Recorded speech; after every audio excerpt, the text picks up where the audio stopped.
शादी से पहले कितने वर्षन हो जाते हैं, इस बात के हम गवाह इन फाइलों में रखे हुए हैं। शादी से पहले कितने वर्षन होते हैं, इसके मेडिकल रिकॉर्ड हमारे पास है। कोई बोले तो लिस्ट सहित दे दूंगा। Valentine day, love day, hug day, hello day, propose day, purple day, blue day, black day, white day, क्या डे हैं। इन डे के बाद इतनी हमारी बहन बेटियां प्रेग्नेंट होती हैं, गर्भवती होती हैं, उनके अबॉर्शन होते हैं, प्रोटेक्शन यूज किए जाते हैं, जिसका पतन दिखता है वैलेंटाइन डे के 2 और 3 महीनों के बाद। सबसे अधिक दवाएं अगर बिकती हैं इन्हीं दिनों क्यों बेची जाती हैं, क्यों बिक्री इनकी बढ़ जाती है? कौन है लेने वाले, कौन है यूज करने वाले, कौन है इनको खरीदने वाले और कौन है प्रयोग करने वाले, ये सवालिया निशान। तो जो रोहित गोदारा है या जो गोल्डी बराड़ है, उनका कहना है कि जो महाराज जी के प्रवचनों का या महाराज जी का कोई उपहास करेगा या कोई टारगेट करेगा, उनका बुरा हाल होगा। इस बुरे हाल का शब्द हम समझना चाहते हैं, हम भी और कुछ लोग भी, जो ऑडियंस जो हमारे साथ में जुड़े। नहीं, बुरा हाल का उनका मतलब यही है, किसी से व्यक्तिगत कोई रंजिश नहीं, उनका यही है, उनका भी जगाने का मतलब है कि ऐसा संतों के लिए फूहड़ता बारे शब्द, ऐसे गलत शब्दों का प्रयोग मत कीजिए। हमें बुरा लग रहा है और इस देश के करोड़ों लोगों को बुरा लग रहा है। भावना अच्छी होनी चाहिए। उन्होंने अलार्मिंग किया है और आज मैं कहूंगा इस बात को, कंट्रोवर्सी होती हो तो हो जाए, होगी कंट्रोवर्सी। इस मामले में इस्लाम धर्म ने आज भी उस गरिमा को बना के रखा है। क्यों बना के रखा है? चाहे उनके पर्दा प्रथा का दोष कह लो, चाहे तारीफ कह लो, शिक्षा की बात कह लो, चाहे कुछ भी कह लो, लेकिन इस्लाम धर्म में अभी पीछे एक डिबेट थी, उन्होंने 200 आंकड़े दिए। 200 में 100 पतियों ने मारा था पत्नियों को और 100 में पत्नियों ने पतियों को मारा, बराबर था, बैलेंस था, नाम वाइज, लिस्ट वाइज थे। मैंने देखा इसमें कोई मुझे इस्लाम को मानने वाला मुस्लिम नाम न लड़का मिला न लड़की मिली। मैंने कहा समाज किधर चला गया, क्या हो गया? इसका मतलब उनका पतन नहीं हुआ है। इसका मतलब अगर वो दहेज में टीवी नहीं देते हैं, इसके पीछे एक कारण है कि वो पाश्चात्य सभ्यता को अपनी बेटी के घर में नहीं भेजना चाहते हैं। गाड़ियां 2-2 दे देंगे, सोना चांदी कटोरों और थालियों में भर के दे देंगे, टीवी नहीं देते। कैसा समाज है? कहां गया सुहागरात, कहां गई हनीमून, कहां गई सप्तपदी, कहां गए वो 7 वचन जो 7 वचन दिलाए थे पंडित जी ने शादी के समय? कहां गई वो मंगलसूत्र की कसम, कहां गई वो बिंदी, कहां गया सिंदूर, कहां गई पैरों की बिछिया, कहां गई पैरों की? क्यों सनातन धर्म बर्बादी के निशाने पे जा रहा है? नमस्कार, ट्रू भारत में आप सभी का बहुत बहुत स्वागत है। स्वामी प्रेमानंद महाराज मामले में अब लॉरेंस जो गैंगस्टर है, उसके करीबी गैंगस्टर यानी कि रोहित गोदारा और गोल्डी बराड़ का अब ये ऐलान है कि जो भी संत प्रेमानंद महाराज का उपहास करेगा या उनको कोई चेतावनी या कोई धमकी देगा तो उसका वो बुरा हाल कर देंगे। हमारे साथ प्रेमानंद महाराज के वाक्यों पर क्या कहना है डॉक्टर AP सिंह जी हैं, और जो गैंगस्टर की जो इसमें एंट्री है उसको ये किस तरह देखते हैं, क्योंकि ये लॉरेंस के एडवोकेट भी हैं, तो गैंगस्टर की एंट्री को किस तरह देखते हैं इसको भी समझेंगे। और पहले ये जानेंगे कि स्वामी प्रेमानंद महाराज ने जो कहा, डॉक्टर साहब पहले मैं यही जानना चाहूँगा, क्योंकि मैं आपका पहली बार इस मुद्दे पे इंटरव्यू कर रहा हूँ, कि जो प्रेमानंद महाराज जी ने कहा कि 4 जगह मुंह मारना, ये मुंह मारने शब्द पे लोगों को बड़ी आपत्ति है कि मुंह मारना शब्द का इस्तेमाल क्यों किया? ये उन्होंने नहीं कहा, ये उनके पास जो उनके लाखों फॉलोअर आते हैं, ना तो प्रेमानंद जी का खुद का कोई बेटा है ना बेटी, वो तो संत हैं जी, और बहुत ही आस्था श्रद्धा वाले संत हैं, भक्ति मार्ग के बहुत प्रोधा हैं। लेकिन उनके खुद के बेशक बच्चे नहीं हैं, बेटे बेटियां, लेकिन उनके करोड़ों जो फॉलोअर्स हैं, लाखों पिताओं के वो पिता हैं, जो लाखों बच्चों के पिता हैं, तो उनकी जिम्मेदारी बनती है अपने बच्चों को प्रति आगाह करना, उनके माता पिता को आगाह करना, समाज को दिशा देने का काम करना, समाज को चेतना देने का काम करना, जगाने का काम करना। रात में चौकीदार क्या करता है? सीटी बजा के क्या करता है? लोगों को सचेत करता है कि मैं जाग रहा हूं, तुम लोग सो आराम से, मेरी सीटी बज रही है। और सीटी बजने से चोर उचक्के को दिखता है दूर में, इस गोली में तो चौकीदार जग रहा है, यानी कि सो भी नहीं रहा है। अगर बैठा हो तो लोग सोचेंगे सो गया, सीटी बजा रहा है तो जग रहा है। अलार्मिंग, विसिलिंग, ये हमारी जीवंतता, जीवन को जागृत करने का काम है। लॉरेंस बिश्नोई हो, गोल्डी बराड़ हो, चाहे कोई हो, इंसान है, धार्मिक भावना रखते हैं, केस लगना राजनीतिक केस लग सकते हैं, सामाजिक कारण हो सकते हैं, आर्थिक कारण हो सकते हैं, पारिवारिक कारण हो सकते हैं केस लगना, ये कोई, लेकिन धार्मिकता को कोई नहीं रोक सकता। धर्म, जेल में भी मंदिर बने हुए हैं, जेल में भी लोग उपासना करते हैं, जेल में भी लोग पूजा करते हैं, नमाज भी पढ़ते हैं, आस्था रखते हैं, श्रद्धा रखते हैं। जेल में जब रोज़े होते हैं तो सारा जेल का प्रशासन उनको रोज़ा अफ्तारी कराता है। जब दिवाली होती है तो दिए जलते हैं, 15 अगस्त होता है तो लड्डू बंटते हैं, 26 जनवरी होती है तो झंडा फहरता है, लड्डू बंटते हैं। ये हमारी सारी संरचना पूरे ऑल ओवर बनी हुई है देश की। तो इसलिए इसको ऐसा नहीं कह सकते हैं कि कोई व्यक्ति आस्था श्रद्धा नहीं रखता। सनातन धर्म में विश्वास रखते हैं और उनके गुरु ही पिता होता है, गुरु ब्रह्मा, गुरु विष्णु, गुरुदेवो महेश्वर। ये सब भावना का शब्द है, ये भावनाओं का खेल है। तो जो भावनाओं के साथ जुड़ा हुआ है तो वो कैसे सह सकता है अपने गुरु के बारे में, अपने पिता के बारे में अपमानजनक शब्द, अश्लील शब्द, असंसदीय शब्द, गैर कानूनी शब्द। ये कह रहे हैं कि ये गैंगस्टर लोग भी गुरु जी को अपना गुरु और पिता मानते हैं। देखिए, गुरु दीक्षा लेना ही गुरु दीक्षा नहीं होती है। अगर उनके प्रवचन चल रहे हैं, आज सोशल मीडिया का भी जमाना है, अगर उनकी वाणी आ रही है और किसी को भी अच्छी लग गई, किसी को भी अच्छी लग गई, तो वो उसका गुरु हो गया, वो उसका शिष्य हो गया। महात्मा बुद्ध, गौतम बुद्ध जी एक जंगल में जा रहे थे एक बार। अंगुलीमाल डाकू वहाँ का बड़ा फेमस डाकू था।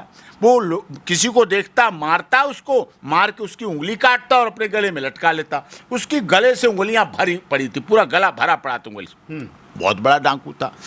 महात्मा बुद्ध जा रहे थे, अंगुलीमाल डाकू का सामना हो गया। अंगुलीमाल डाकू ने कहा, ठहर जा, मतलब अब मैं तेरे को काटूंगा और मारूंगा। महात्मा बुद्ध ने कहा, मैं तो ठहर गया अंगुलीमाल, तू कब ठहरेगा ये बता आज मुझे, तू कब ठहरेगा। एक शब्द जो उसके लिए कठोरता से बोला गया, वो सोचता रह गया, पूरे विचार किया कि महात्मा बुद्ध ने क्या बोल दिया। तब उन्होंने कहा कि तू कब ठहरेगा, मेरा कहने का मतलब है कितनी उंगलियों की माला और बढ़ाएगा। तू मुझे मार, तू मेरे साथ आए वालों को काट ले, उंगलियां लटका ले, लेकिन तुझे कभी ठहरना पड़ेगा, तू कब ठहरेगा। एक शब्द महात्मा बुद्ध का बोला हुआ, अंगुलीमाल डाकू जो बहुत बड़ा डाकू था, उसको जीवन में परिवर्तन करने के लिए उसके जीवन को परिवर्तन कर दिया और अंगुलीमाल डाकू क्राइम को छोड़कर महात्मा बुद्ध का सच्चा शिष्य बन गया और उनके साथ चल पड़ा। कोई गुरु दक्षिणा नहीं, कोई गुरु दीक्षा नहीं। हमारे देश में कितने एडवोकेट न्यायाधीश बने हैं, जज बने हैं, पब्लिक प्रोसिक्यूटर हैं, स्टैंडिंग काउंसिल है, कॉर्पोरेट लॉ में है, टैक्स स्टेशन, विभिन्न क्षेत्रों में हैं। हमें मानते हैं, अपना सीखा है उन्होंने हमसे, वकालत सिखाई है हमने, इंटर्नशिप कराई है, हजारों ऐसे संख्या में है, तो हमने उन्हें दिया है, वो मानते हैं, विश्वास करते हैं। तो गुरु का मतलब ये नहीं है कि कहीं बैठ के दीक्षा लेना। कहीं से भी उनकी अगर ब्रह्मवाणी को असर है और उसमें तेज है, अगर उसमें तप है, अगर उसमें भक्ति है, अगर उसमें श्रद्धा है, अगर उसमें आस्था है, तो उसका जीवन परिवर्तित हो सकता है। और मानव धर्म, मानवता, भाईचारा से बड़ा कोई नहीं है। और प्रेमानंद जी महाराज ने पूरे जीवन को बदलने के लिए लाहौर में घंटी बजाई है। हमें समाज के सब लोगों को उस पर गौर करना है, ध्यान देना है। जी, तो जो रोहित गोदारा है या जो गोल्डी बराड़ है, उनका कहना है कि जो महाराज जी के प्रवचनों का या महाराज जी का कोई उपहास करेगा या कोई टारगेट करेगा, उनका बुरा हाल होगा। इस बुरे हाल का शब्द हम समझना चाहते हैं, हम भी और कुछ लोग भी, जो ऑडियंस जो हमारे साथ में जुड़े। नहीं, बुरा हाल का उनका मतलब यही है, किसी से व्यक्तिगत कोई रंजिश नहीं, उनका यही है, उनका भी जगाने का मतलब है कि ऐसा संतों के लिए फूहड़ता बारे शब्द, ऐसे गलत शब्दों का प्रयोग मत कीजिए। हमें बुरा लग रहा है और इस देश के करोड़ों लोगों को बुरा लग रहा है, भावना अच्छी होनी चाहिए। उन्होंने अलार्मिंग किया है। कुछ लोग तो ये भी कह रहे हैं हम बाईकाट करेंगे। अब सोचो ये क्या शब्द है। प्रेमानंद जी की कोई फैक्ट्री है? बिल्कुल नहीं। ISI ट्रेडमार्क है, कोई प्रोडक्ट नहीं, कोई प्रोडक्ट है, कुछ बेचते हैं, कहीं शोरूम है, GST देते हैं, कहीं कुछ है नहीं, तो फिर उनका क्या कोई बाईकाट? सुनना है सुनो, 10 बार तुम्हारी अटके तो सुनो। तुम्हारे बर्बाद हो रहे बच्चे, तुम्हारी बर्बाद हो रही बेटियां, तुम्हारे हुए बेटे बेटियां, तुम्हारे नोट लिख लिख कर नशे में मरते हुए बेटे बेटियां, उन्हें सुधारना हो, आपको अपने बच्चों से ब्लैकमेल होने से बचना हो, आपको अपने लड़ते बच्चों की अच्छी जिंदगी करनी हो, आपको अपने बेटे बेटियों को सही चरित्रवान बनाकर उन्हें सीता, सावित्री, गार्गी, अपाला, अनुसुईया, रजिया सुल्ताना और पद्मावत और आडा रानी का इतिहास दिखाकर उन्हें अच्छा बताना है, बचाना है और वैसी जिंदगी जिलानी है तो 100 बार देखो सत्संग, सुनो और अपने जीवन में परिवर्तन। डॉक्टर साहब, मैं आपसे ये जानना चाहता हूँ, आप सुप्रीम कोर्ट के बड़े लॉयर हैं, बड़े बड़े केसेस आपके पास में आज भी आते हैं और कितने सैकड़ों केसेस आपने सुलझा दिए, सैकड़ों क्या हजारों केसेस आपने सुलझा भी दिए। जो आज के समय में अनिरुद्ध आचार्य कह रहे हैं या जो प्रेमानंद स्वामी जी कह रहे हैं, इसमें कितनी सत्यता आपके पास? कैसे केस आते हैं कि शादी के बाद तलाक का केस आता है या शादी से पहले ही आ जाता है कि मेरी बेटी इसमें रह रही है या मेरा बेटा इस गलत उसमें पड़ गया, मैं बेटे को कुछ ऐसा, सत्यता कितनी है इस बात में? ये 200% सत्यता है जो उन्होंने 200% सत्यता है। आज परिवार इसी बात से बर्बाद हो रहे हैं। और मेरी बात अगर आपको झूठ लग रही हो तो दिल्ली की फैमिली कोर्ट की संख्या देख लीजिए। पहले शुरू में हर डिस्ट्रिक्ट में एक एक फैमिली कोर्ट खुली, अब हर डिस्ट्रिक्ट में 10 फैमिली कोर्ट हो चुकी हैं। समझिए कितनी तेजी से। जेल का रिकॉर्ड निकलवाइए, जेल के हमारे 80 से 90% बेटे, लड़के, लड़कियां, पुरुष इन्हीं झूठे केसों की वजह से बंद हैं। वो झूठे केस रेप के, पॉक्सो के, मर्डर, सब तरह के भरे पड़े। पारिवारिक माहौल खराब हो चुका है, ताना बाना खराब हो चुका है। क्या कभी आपने ऐसा सुना था कि विधवा प्लान बनने लगे? मतलब शादी हुई नहीं, शिलोंग वाले केस में आपने देखा शादी हुई नहीं लेकिन विधवा प्लान बनने लगा, विधवा प्लान की तैयारी होने लगी। हनीमून पे जाने वाले पति की हत्या के लिए 20 से 28 लाख रुपए खर्च किए गए। कोई सोच सकता है? लंदन से बुला के पति को मेरठ में नीले ड्रम में ला के किया गया। रोड़ी लाई गई, रोड़ी, सीमेंट, बदरपुर मकान बनाने के लिए लाए जाते हैं, बिल्डिंग बनाई जाती है, ना कि उनमें बंद कर दिया जाए। और उसके बाद पति को अगले दिन वो महिला हिमाचल प्रदेश में डिस्को में डांस कर रही हो। क्या सोच सकते हैं आप? अलवर में अभी 4 दिन पहले पति ने मकान लिया किराए पे जाके, अच्छा मकान, पत्नी को रखने के लिए, बच्चे को रखने के लिए। धर्म पत्नी उसी मकान मालिक के लड़के से अटैच हो गई, इतना अटैच हुई, इतना लीन विलीन हो गई कि अपने पति की हत्या। और पति की हत्या देखा किसने? उस बच्चे ने देखा जिसके पिता की हत्या। सोचिए आप, वो बच्चा गवाह है कि मेरी मां ने मेरे पिता। थाने में बयान लिखे जा रहे हैं, कोर्ट में बयान लिखे जा रहे हैं कि बेटा गवाह है। क्या बेटे ने देखा कि मेरी मां ने मेरे पिता को मार दिया और अपने दोस्त के साथ? कैसा समाज है? कहां गया सुहागरात? कहां गई हनीमून?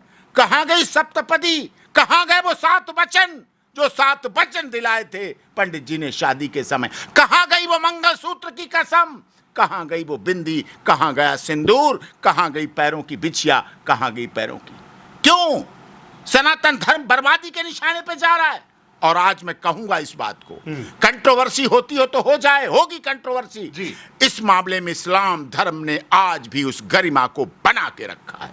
क्यों बना के रखा है? चाहे उनके पर्दा प्रथा का दोष कह लो, चाहे तारीफ कह लो, शिक्षा की बात कह लो, चाहे कुछ भी कह लो, लेकिन इस्लाम धर्म में अभी पीछे एक डिबेट थी, उन्होंने 200 आंकड़े दिए। 200 में 100 पतियों ने मारा था पत्नियों को और 100 में पत्नियों ने पतियों को मारा। बराबर था, बैलेंस था, नाम वाइज, लिस्ट वाइज थे। मैंने देखा इसमें कोई मुझे इस्लाम को मानने वाला मुस्लिम नाम न लड़का मिला न लड़की मिली। मैंने कहा समाज किधर चला गया? क्या हो गया? इसका मतलब उनका पतन नहीं हुआ है। इसका मतलब अगर वो दहेज में टीवी नहीं देते हैं, इसके पीछे एक कारण है कि वो पाश्चात्य सभ्यता को अपनी बेटी के घर में नहीं भेजना चाहते हैं। गाड़ियां 2-2 दे देंगे, सोना चांदी कटोरों और थालियों में भर के दे देंगे, टीवी नहीं देते हैं। टीवी क्या है? इसका मतलब पाश्चात्य सभ्यता का प्रतीक है। तो ये हमारी सभ्यता, ये हमारी संस्कृति क्यों खराब होती जा रही है?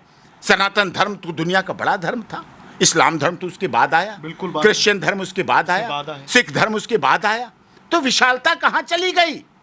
आज भी आप देख लीजिए आंकड़े, इतने चर्चित मामले हुए, कहीं ऐसा मामला हुआ किसी महिला ने, रेयर तो आएंगे, ऐसा नहीं अपवाद नहीं है, अपवाद हैं क्योंकि मोबाइल फोन का दुरुपयोग है हर घर में, अपवाद तो हैं, लेकिन बहुसंख्या जो बढ़ती जा रही है, संख्या अधिक बढ़ती जा रही है, वो ये बढ़ती जा रही है। और इसके लिए ये हमारी जो अर्धनग्नता, कपड़े पहनने में हमें आज़ादी, मुस्लिम महिला, इस्लाम मानने वाली महिला नहीं कहती है कि हमें बुर्का दहेज में दिया गया हम पहन के आए, वो नहीं कहती है। वो कहती मेरी सभ्यता है, मेरी शरीयत है, मेरा धर्म है, मेरा मजहब है, मेरे परिवार की महानता छिपी हुई है।